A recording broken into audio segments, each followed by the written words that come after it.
Welcome to our channel, Crime Loom, the place where true crime stories come alive. It was the summer of 1969 in Los Angeles, a time of music, peace, and freedom. But hidden in the California desert, a man named Charles Manson was building something dark. He called his followers the Family. They were young, lost, and believed he was their leader, even their savior. Manson said a great war was coming, something he called helter-skelter. To start it, he sent his followers into the night to kill. What followed were some of the most shocking murders in American history, crimes that ended the dream of the 1960s and showed how one man's twisted words could turn love into horror. Charles Manson was born in 1934 in Cincinnati, Ohio. His mother was only 16 years old when he was born. She was young, wild, and not ready to raise a child. Charles grew up without a real father and spent much of his childhood being passed from one relative to another. He never felt safe or loved. When he was a small boy, his mother was sent to prison for robbery. Charles was left alone, angry and scared. He learned early that the world was a hard place. As he grew older, Charles began stealing and running away from home. He spent time in reform schools where he was beaten and abused. He learned how to lie and charm people to get what he wanted. By his teenage years, crime became his normal life. He was in and out of jail many times. When he was free, he lived by tricking others. When he was caught, he acted polite and tried to convince people he could change. But deep inside, he was bitter. He thought the world owed him something. In the early 1960s, Manson was again sent to prison for stealing cars and forging checks. In prison, he studied books on religion, music, and control. He read about how people could be influenced. He also learned to play the guitar. He dreamed of becoming a famous musician, someone the world would finally notice. When he was released in 1967, he went to San Francisco. The city was full of young people looking for freedom, peace, and love. It was the summer of love. Hippies filled the streets talking about music, drugs, and spirituality. Manson saw his chance. He began talking to people in Golden Gate Park, playing guitar and sharing ideas. He spoke softly, almost like a preacher. He told people that love was the answer, that society was broken, and that he could show them a better way to live. Many young people, especially those who were lost or alone, listened to him. They felt that he understood them. Slowly, a small group began to follow him. They called him Charlie. He told them they didn't need money, jobs, or rules. They just needed him. Manson's followers were mostly young women. They left their families, their homes, and followed him wherever he went. They traveled around California in old cars and buses, living off food they could find or steal. Charlie told them to forget who they were before. He said the world outside was fake, but their life together was real. He used drugs to break down their minds and make them depend on him. When they were high, he told them they were part of something special, a family that would change the world. That was when the group started calling themselves the Family. In 1968, Manson and his family moved to an old movie ranch near Los Angeles called Spahn Ranch. It was dusty and broken down, but to Manson it was perfect. He told the owner, an old blind man named George Spahn, that they would help him run the place. In exchange, they could stay there for free. The family lived in small cabins, slept on floors, and cooked together. They called each other brothers and sisters. Manson called himself the Father. He made every decision. His followers did whatever he asked, even if it didn't make sense. He controlled them with both fear and love. At the ranch, Manson spoke more and more about his strange beliefs. He said the world was about to end in a race war between black and white people. He called this coming war helter-skelter, a name he took from a Beatles song. He said the Beatles were sending secret messages through their music. He told his followers that after the war, they would come out from hiding and rule the world. To them, it sounded crazy, but they believed him. They believed everything he said. Manson dreamed of being a rock star. He made his followers call music producers and beg them to meet him. One day, they met a man named Terry Melcher, who was a record producer and the son of actress Doris Day. Melcher listened to Manson's songs but didn't offer him a deal. Manson felt humiliated. He thought he deserved fame and power. When Melcher moved out of his house at 150 Cielo Drive in Los Angeles, Manson never forgot that address. Over time, life at the ranch grew darker. Manson started talking about violence. He said they had to be ready for the war, that they might need to kill to survive.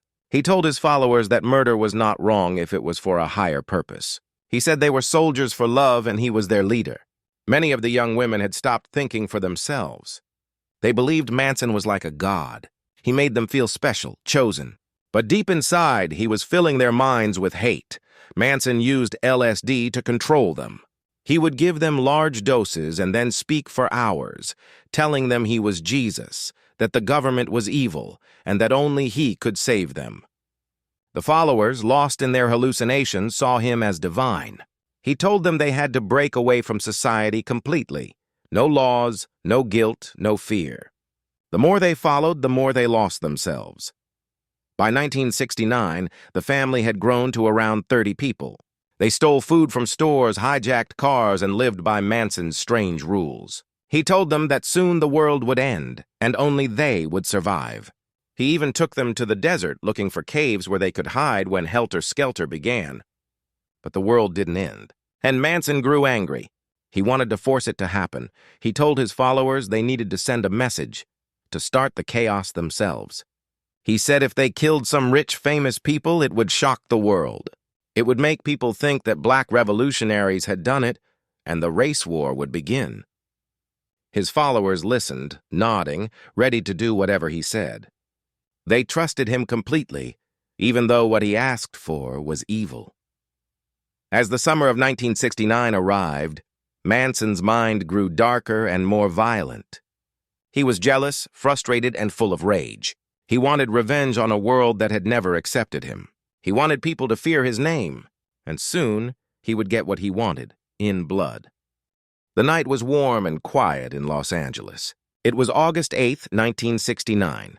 At the Spahn Ranch, Charles Manson gathered a few of his followers together. He looked calm, but his eyes were cold. He told them it was time to start helter-skelter. He said the world needed a sign, something so big that everyone would pay attention. He pointed to 4 people: Charles Tex Watson, Susan Atkins, Patricia Krenwinkel, and Linda Kasabian. Manson told them to go to a house in the Hollywood Hills, the house at 150 Cielo Drive. He said to kill everyone inside.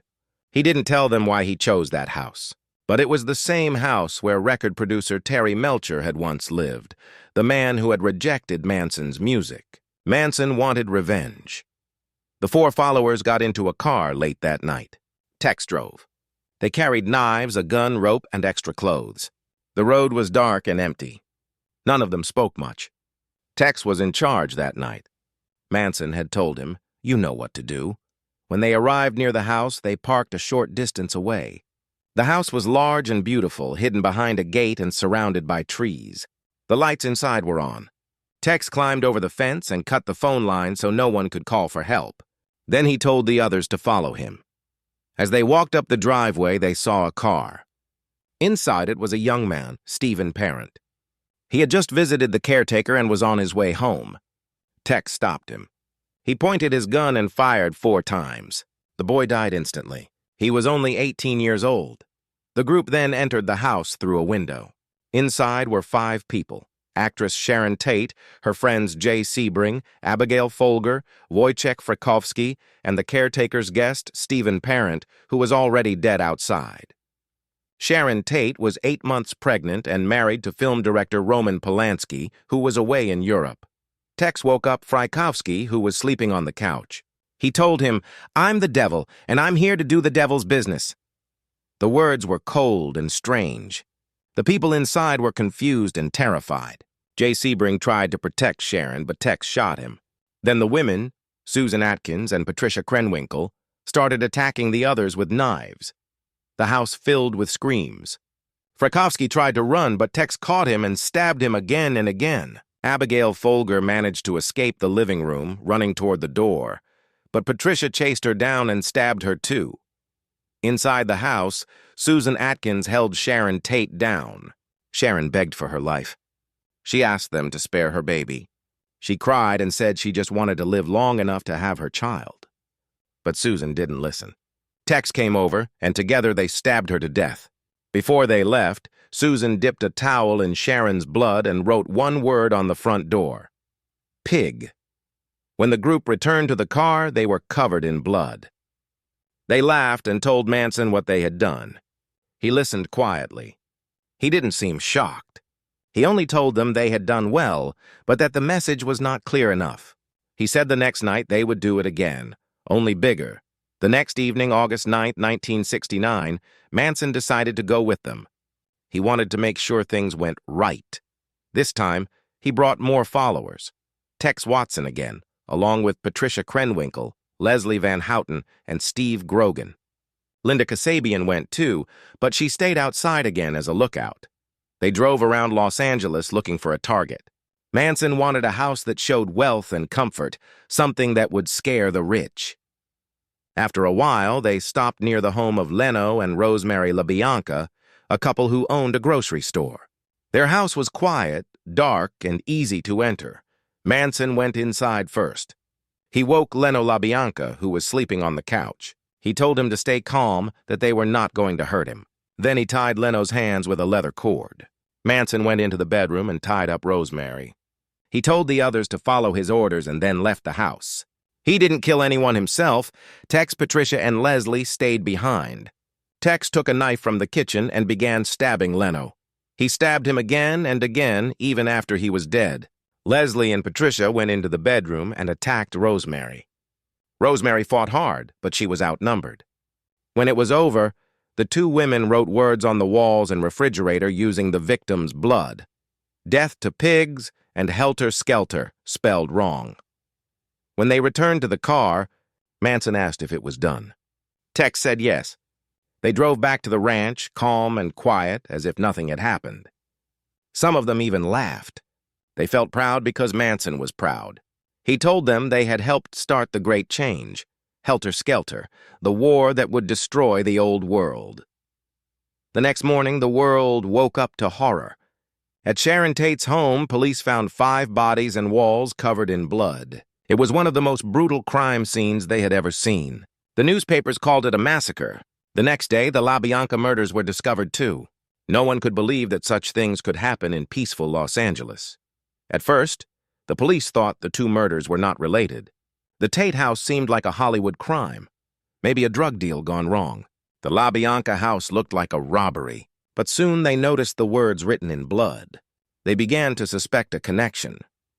Meanwhile, at the Spahn Ranch, life went on as if nothing had happened. Manson told his followers to stay calm, to trust him. He said the police would never find them. He said they were invisible, but not everyone believed him. Some of the family members were scared. They started whispering about what had happened. A few months later, police raided the ranch for stolen cars. They arrested several family members, including Manson, but at first it was only for theft. Then, while in jail, one of the women, Susan Atkins, began talking. She told her cellmates everything. She said, "Charlie told us to do it." Her story spread quickly.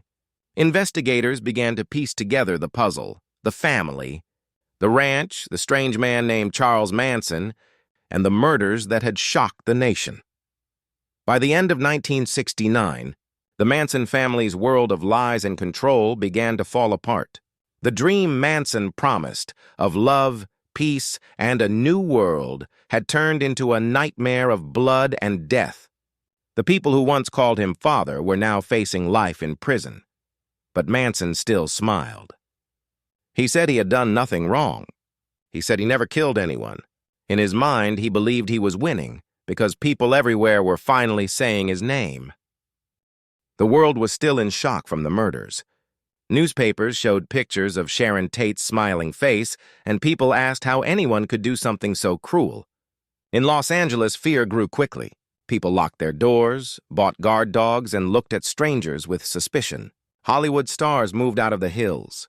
No one felt safe anymore. At the Spahn Ranch, Charles Manson acted as if nothing was wrong. He told his followers that the police were too stupid to find them. He said the murders were only the beginning, that soon the world would burn and Helter Skelter would begin. But the police were already closing in. They had arrested Manson and some of his followers for stealing cars, but at first they didn't realize they had caught the people behind the famous murders. In jail, Susan Atkins began to talk to her cellmates. She wanted to brag. She told them that she had killed for Charlie, that she had stabbed Sharon Tate, and that the family had done it to start a war. Her cellmates couldn't believe what they were hearing. When they told the guards, detectives came to listen. Piece by piece, the truth came out. By late 1969, police had enough information to charge Charles Manson, Susan Atkins, Patricia Krenwinkel, and Leslie Van Houten with murder. Tex Watson, who had been hiding in Texas, was later caught and brought back to California. The family's peaceful mask was gone. The world now saw them as monsters. When the trial began in 1970, people from all over the country came to watch. It was one of the most famous trials in American history. The courtroom was full every day. Manson came in with his followers smiling behind him. They sang songs, laughed, and stared at the jury. On the first day, Manson walked in with an X carved into his forehead. He said he had cut himself because he wanted to cross himself out of the system. Soon his followers did the same. They cut X's into their foreheads too, showing the world that they belonged to him. The trial lasted for months. The evidence was shocking. Prosecutors said that Manson had ordered the murders, even though he never killed anyone himself. They said his words were enough to make his followers obey him. He had brainwashed them, made them believe that killing was part of his plan to save the world. The followers sat quietly, sometimes smiling, sometimes singing strange songs. Manson often interrupted the court. He shouted at the judge, made speeches, and blamed everyone else. He said, "You're all looking for someone to blame, and I'm your scapegoat." He said he didn't tell anyone to kill. He said his followers acted on their own. But the jury didn't believe him. They saw the power he had over his people. They saw how he looked at them and how they looked back, with love, fear, and devotion. Outside the courthouse, more of Manson's followers gathered every day. They sat on the sidewalk singing songs, holding pictures of Manson, and carving X's into their foreheads too. They said he was innocent. They said the government was trying to destroy someone who told the truth. Their loyalty frightened everyone. People realized that even though Manson was locked up, his control was still strong. During the trial, Linda Kasabian, one of the followers who had been there on both nights, decided to tell the truth. She became the main witness for the prosecution. She told the court everything: what Manson said, what the others did, and how the murders happened. She said she hadn't killed anyone, but she had seen everything. Her story was clear and calm. It helped the jury understand how Manson controlled the family. In March 1971, after 9 long months, the verdict was announced. Charles Manson, Susan Atkins, Patricia Krenwinkel, and Leslie Van Houten were all found guilty of murder and conspiracy to commit murder. A few months later, Tex Watson was also found guilty. The judge sentenced all of them to death. When the sentence was read, Manson turned to the jury and smiled. He said, "You are the ones who are guilty." For a while, it seemed like justice was done. But in 1972, California changed its laws and ended the death penalty. Manson and his followers had their sentences changed to life in prison. None of them would ever leave prison again, or so people thought. Inside prison, Manson became famous. Reporters wrote stories about him. He gave strange interviews talking about love, hate, and the end of the world. Some people sent him letters calling him a prophet. Others called him pure evil. He carved a swastika into his forehead where the X had been. He said it was a symbol of power. The world saw him as a symbol of madness. His followers grew older behind bars. Some of them, like Susan Atkins and Patricia Krenwinkel, said later that they were sorry. They said they had been lost, that Manson had controlled their minds. Leslie Van Houten said she didn't even recognize the person she had been back then. Susan Atkins became a Christian before she died in prison in 2009. Patricia Krenwinkel and Leslie Van Houten remained in prison for decades, though Van Houten was finally released on parole in 2023. More than 50 years after the murders, Manson himself never changed. He kept saying he was innocent. He told interviewers that he had no regrets. He said, "I never told anyone to do anything they didn't want to do." But his words didn't matter anymore. The world had already judged him. He died in prison in November 2017 at the age of 83. Even then, people argued about what he represented. Some called him a monster. Others said he was a symbol of how dangerous blind faith can be. The story of the Manson family became one of the darkest chapters in American history. It showed how a man with charm and anger could twist people's minds, how lost souls could become killers when they believed they were part of something bigger. It also marked the end of the 1960s dream, the dream of peace, love, and freedom. After Manson, people looked at hippie culture differently. The idea of free love now carried a shadow of fear. For years, writers, filmmakers, and musicians told and retold the story. Books were written, movies were made, and people tried to understand how it had all happened. How could one man make others kill innocent people? How could young girls who once believed in peace and music turn into murderers? The answers were never simple. Some said drugs had destroyed their minds. Some said Manson used fear and love to control them. But maybe it was both. Even decades later, the names still echoed. Charles Manson, Sharon Tate, Tex Watson, Susan Atkins. Each name carried pain, sadness, and warning. People still visit the old Spawn Ranch site, though most of it burned down long ago. They walk through the dry hills and think about the people who once lived there, lost in a world of lies. In the end, Charles Manson never started his race war. The world did not burn. The family fell apart. But his story remains a reminder of what can happen when a person gives up their will to another, when they stop thinking for themselves. Manson promised love and freedom, but he delivered only hate and death. The Manson family crimes will always be remembered, not just for their horror, but for what they revealed about human nature. Evil can hide behind charm. Darkness can wear a smile. And sometimes the most dangerous prisons are not made of walls, but of words. The Manson family murders left scars that never healed. Charles Manson never swung a knife, yet his words killed.